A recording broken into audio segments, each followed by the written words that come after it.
बिस्मिल्लाहिर्रहमानिर्रहीम। अस्सलामुअलैकुम।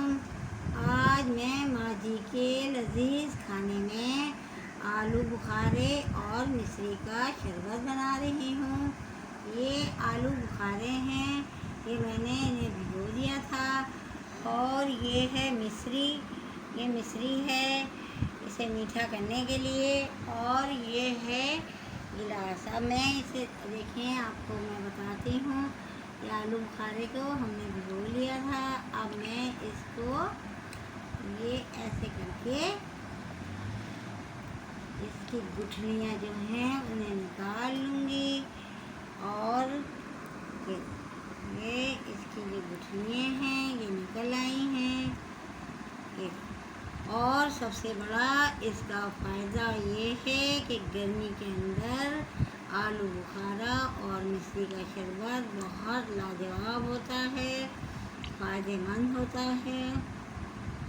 और सबसे बड़ी बात ये है कि आलू बुखारा और मिश्री का शरबत सुबह नहाने पीने से ये जो यरकान है, इंसान को यरकान हो जाता है, बच्चों को हो जाता है, बड़ों को हो जाता है, तो उसको ख़त्म करने के लिए इसको रात को भिगो दें और मिश्री को दोनों चीज़ें लेकर इसे भिगो दें।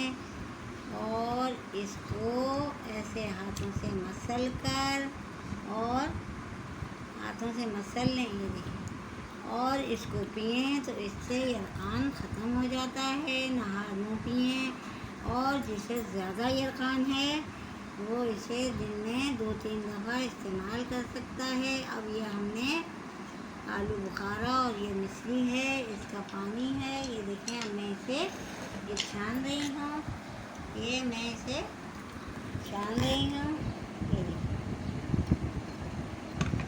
ये यरकान के लिए बहुत फ़ायदेमंद है। किसी को मैदे में गर्मी हो जाए, जिगर में गर्मी हो जाए, उसके लिए भी ये शरबत बहुत लाजवाब है। ये हम इसे छान रहे हैं। ये अब मैं ठंडा करने के लिए इसके अंदर बर्फ़ डाल रही हूँ। अब ये देखें, आलू बुखारे और मिश्री का शरबत तैयार हो गया है। जैसा कि मैंने बताया है कि ये बहुत फ़ायदेमंद है। गर्मियों के अंदर इसको पीने से बहुत फ़ायदा होता है। जिगर को ठंडक देता है, मैदे में आराम लाता है और यरकान में फ़ायदेमंद है।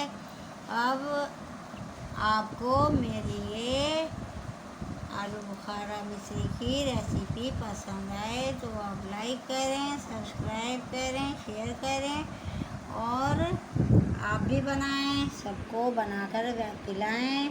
वैसे भी फ़ायदेमंद है। और अगली रेसिपी के साथ दोबारा हाज़िर होंगी। जब तक के लिए अल्लाह हाफ़िज़।